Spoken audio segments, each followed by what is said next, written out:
Hello and welcome to this episode of For Your Consideration. Now, in today's episode, we're looking... Do you mind? Thank you. Now, today we're looking at a book review. Now, this is not the first book review that I've done, but it is a very different book review. One that I've taken your comments from the first one, from Creepypasta. I have taken those and I have redone my entire approach. And I got sent the PDF of this particular book as well for very good reason. And these tentacles will become much more obvious later. Now, this is the book Monsters of the Guild, and that's what's precipitated these tentacles. Now, these tentacles are actually green.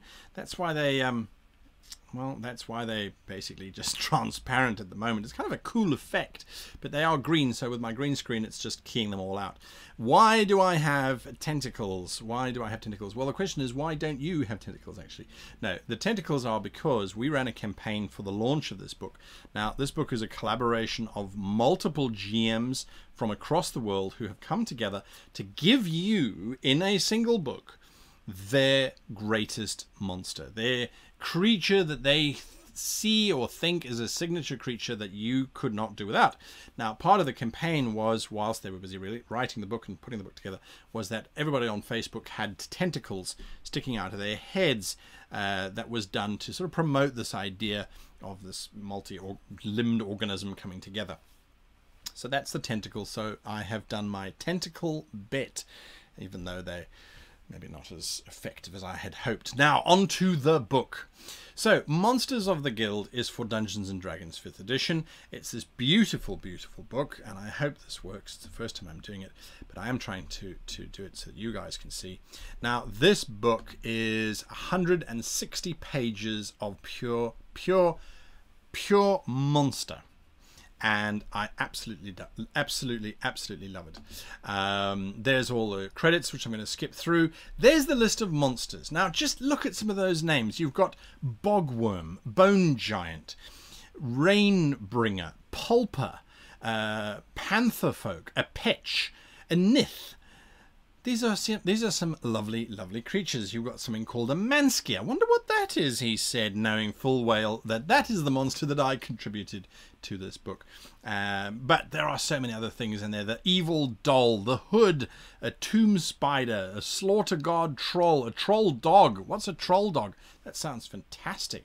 Anyway, so there is this complete list of amazing, amazing creatures, and then they sorted by challenge rating and by monster type. It really is a fantastic resource. Now, Chris put this whole thing together, well, was involved in this whole process, and it's about, well, there it is. That's all the people who contributed to this work. So that's a lot of GMs. That's a lot of men who have beards. I also see that there are not a lot of men who have beards in there. So it's a public theory. It's a private theory. I'm rambling. So the book has got beautiful illustrations in it, and I think the important thing about this book is that for those of you that didn't come from 2nd edition, the illustrations are evocative of, here's an idea for a creature, but it's up to you as the game master to give them life. Now, all the stats are in there. They're all wonderfully done, and I'm just going to take you through some of these creatures. Just again, it's a lovely book that you can pick up. Different types of illustration, obviously, but again, it's all part of the same theme. A Gawa, a huge fiend demon. I mean, that's fantastic. These are lovely. So it's something that you would want to own if you want to pick up a book and go, you know what, that needs to be in my campaign. I need an Amethyst Dragon. Now, Amethyst Dragons have been around for a long time, but they were removed from 5th edition for reasons known only to the designers of 5th edition. But again, I just want to find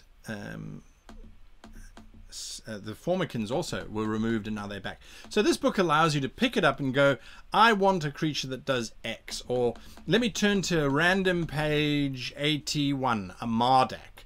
what is a Mardag? It's a this or a that. What's a this? What's a that? So it's an opportunity for you to find. And I'm just going to go back because I want to. There we go. There we go. I want to brag about this illustration. They asked me to contribute a character for this, and this of course is its debut in the publication, as it actually says there. I am not a stats math person whatsoever, so I said, okay, well, this is what I wanted to do. This is what it does in my games. This is what this horrific thing is. And it's a very small little challenge rating. It's not something that is designed to destroy the players. It is something there that is to do something that causes panic within the players. So it's a mechanical device. But they also said, okay, well, what does this thing look like? So I said, well, it's kind of like it's a hairless cat, basically, but it's got 6 legs because it's got to move like a spider, and it's got this horrid spiny tail. And they went off and they did these illustrations, and it's an absolutely divine illustration of these creatures, because there's a cat in an angry pose, there's a cat crawling, and then there is this cat it's sitting with its head turned back towards you. Now, this is an emergent part of the story. These are sort of homunculus aberrations that are brought into being by evil mages, and the mages, obviously, I used cat just because I like cats. And the idea that you have created this being, go forth and find my targets so that I might destroy them. And then this bloody cat sits at the door to the dungeon and looks over its shoulder at you and goes, meow. And then doesn't move. So you've got this creature that's designed to go and hunt things, and then obstinately sits there and does what a cat does. That illustration just absolutely blew me away. I absolutely loved it. Really liked that illustration. So that's sort of in there. My computer's not keeping up with the PDF, but that's probably good for copyright reasons. So the book is complete with just this wonderful range of creatures. They're all statted out there by people who really like to pay attention to these classes and to make it a balance for the challenge rating that it's associated with. So if you use those kinds of things in your game, you can definitely add that in without a problem. A were badger. I love badgers, and it's time they got their own were shape, right? So here's a nice addition to the were possibilities of your creatures. So again, nicely statted in accordance with the DM's Guild sort of requirements and things. Nicely illustrated. The stories that the pictures prescribe are fantastic.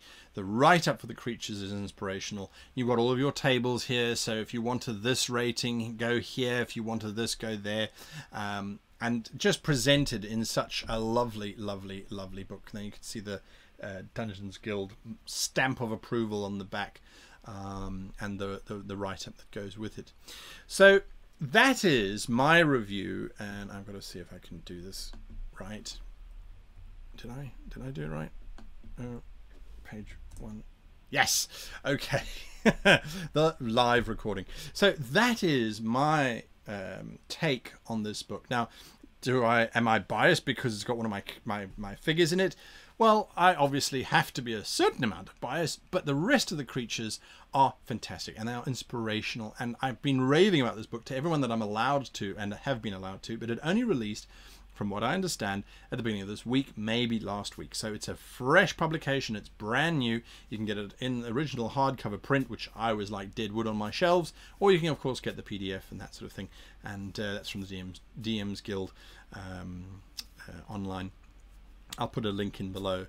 And it is something that does not change the way that you're going to play D&D. It does not add in classes or add in superpowers or add in spells that now you as the dungeon master are going to have to learn and that your players are going to have to incorporate into their character and all that kind of stuff. It doesn't do that. What it does is it says, you are sitting there, you need an interesting creature for your encounter. Monsters Guild, open up. That's an interesting creature. It's not the stock standard stuff that we have seen in the Monsters Manual and that has come out for 20 years. We've always had dragons and kobolds and goblins. Now is an opportunity to add to your repertoire, to add to that bestiary of creatures that you can now throw at your party. And these are a little bit different from the norm, I think, because we weren't restricted when we were writing these things. They just said, write a creature that you think is cool and fun and entertaining. Right, there we go. This is a book just about that. So without much more ado, let me know, what do you think about this type of review where I can actually bring the book up behind me and I can take you through some of the pages and reveal to you the contents of it. Anyway, if there is a book you pick up this month, I think that's the book to do if you're looking for monsters and to enhance your game that way. Until next time, I wish you and yours the very happiest, greatest, wonderfulest, marvelousest, the best possible weekend that you can have. And until next week,